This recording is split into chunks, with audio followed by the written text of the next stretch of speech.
પ્રવક્તા કચ્છ જિલ્લા કોંગ્રેસ સમિતિ છેલ્લા 2-3 દિવસથી કચ્છમાં સોશિયલ મીડિયાના માધ્યમથી કચ્છના અને સમગ્ર ગુજરાતના રાજકીય સામાજિક આગેવાન અમારા આગેવાન હાજી જુમાભાઈ રહેમાને સોશિયલ મીડિયાના માધ્યમથી કેટલાક લોકો દ્વારા બદનામ કરવાનું જે ષડયંત્ર ચાલી રહ્યું છે ને કોઈકના ખભે બંદૂક ફોડી કરી હાજી જુમાભાઈ રહેમાને બદનામ કરવાનું જે ષડયંત્ર છે તો એવા લોકોને કહું છું કે ઇજ્જત અને જિલ્લત અલ્લાહના હાથમાં છે. જેને અલ્લાહ ચાહે એને અલ્લાહ ઇજ્જત આપે, જેને અલ્લાહ ચાહે એને અલ્લાહ જિલ્લત આપે. પરંતુ જેમની સાથે અણબનાવ હતો, જેમનું વિડીયો વાયરલ થયો હતો, એમની સાથે સમાધાન થયું. સમાધાન થયા બાદ એમનો વિડીયો આવ્યો કે અમારી સાથે જે અણબનાવ હતો જુમાભાઈ સાથે એનું સમાધાન થઈ ગયું છે. પરંતુ એના પાછળ જે એક વિડીયો વાયરલ થયો જેની અંદર પણ સ્પષ્ટ દેખાય છે કે કઈ રીતે હાજી જુમાભાઈ રહેમાને બદનામ કરવાનું ષડયંત્ર છે. હું કચ્છ જિલ્લા કોંગ્રેસ સમિતિના પ્રવક્તા તરીકે અને અખિલ કચ્છ સુન્ની મુસ્લિમ મિત્ર સમિતિના પ્રવક્તા તરીકે આ ઘટનાને સખત શબ્દોમાં વખોડું છું. સાથે સાથે હું એ પણ કહું છું કે એક વિડીયોમાં કહેવામાં આવ્યું છે કે જુમાભાઈ રહેમાને કારણે કચ્છમાં કોંગ્રેસ આવે છે. તો જુમાભાઈ રહેમાએ કચ્છમાં હંમેશા કોંગ્રેસ માટે તન મન ધનથી કોંગ્રેસ પાર્ટી માટે કામ કર્યું છે. કોંગ્રેસ માટે રાત દિવસ મહેનત કરી છે અને જેનો હું સાક્ષી છું.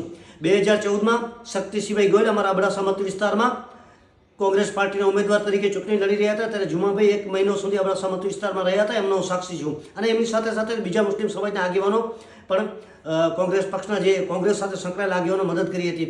એ સિવાય પણ જ્યારે પણ મને વ્યક્તિગત અનુભવ છે કે ક્યારે પણ કોંગ્રેસનું કોઈ કામ હોય અને ક્યારેક કોઈ ગિલા શીખવા હોય તો હાજી જુમાભાઈ રહેમા અમને વ્યક્તિગત ફોન કરીને કહે કે કોંગ્રેસ સાથે રહેવાનું છે, કોંગ્રેસ માટે કામ કરવાનું છે. ક્યારેક કોઈ નાનો કાર્યકર કોંગ્રેસથી રિસાઈ જાય તો જુમાભાઈ હંમેશા કોંગ્રેસ પક્ષ માટે કામ કરવાનું અને કોંગ્રેસનો સાથે વફાદાર રહ્યા છે. ત્યારે માત્ર અને માત્ર પોતાને સોશિયલ મીડિયામાં પ્રસિદ્ધ થવું, હું એવા લોકોને પણ કહું છું, કચ્છ સુન્ની મુસ્લિમ મિત્ર સમિતિના હોદ્દેદારોને પણ કહું છું કે માત્ર જુમાભાઈને બદનામ કરવાનું જે ષડયંત્ર છે આની અંદર જે પણ લોકો હોય એની સામે કડકમાં કડક પગલાં લેવામાં આવે. કચ્છ કોંગ્રેસના પ્રમુખ શ્રી વિક્રમભર સાહેબને પણ મારી વિનંતી છે કે સાહેબ જુમાભાઈ રહેમાને બદનામ કરવાનું જે ષડયંત્ર છે એની અંદર આપ પણ, હું કોંગ્રેસના જિલ્લા કોંગ્રેસના પ્રવક્તા તરીકે રહેમા સમાજના એક કાર્યકર તરીકે મુસ્લિમ સમાજના અગ્રણી તરીકે કહું છું કે અમે હંમેશા કોંગ્રેસ માટે તન મન ધનથી કામ કર્યું છે. લોકોના પ્રશ્નો માટે લડીએ છીએ, લોકોનું કામ કરી છે ને કોંગ્રેસ માટે વફાદાર છીએ. ત્યારે અમારે આગેવાન અને અમારા ગૌરવ જુમાભાઈ રહેમા સાથે જ્યારે ષડયંત્ર થઈ રહ્યું છે એને હું સખત શબ્દોમાં વખોડું છું.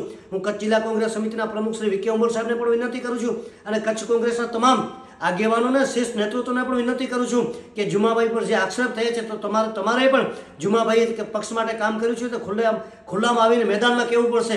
અને સાથે સાથે કચ્છ સુન્ની મુસ્લિમ મિત્ર સમિતિના હોદ્દેદારોને પણ કહું છું કે જે લોકો આ ષડયંત્રની અંદર સંડોવાયેલા હોય એમની સાથે પગલાં ભરવામાં આવે. આવા લોકો જે જુમાભાઈને બદનામ કરવાનું ષડયંત્ર કરે છે એવા લોકો ઉપર સમિતિ પણ કાર્યવાહી કરે એવી મારી વિનંતી છે. ખુદા હાફિઝ.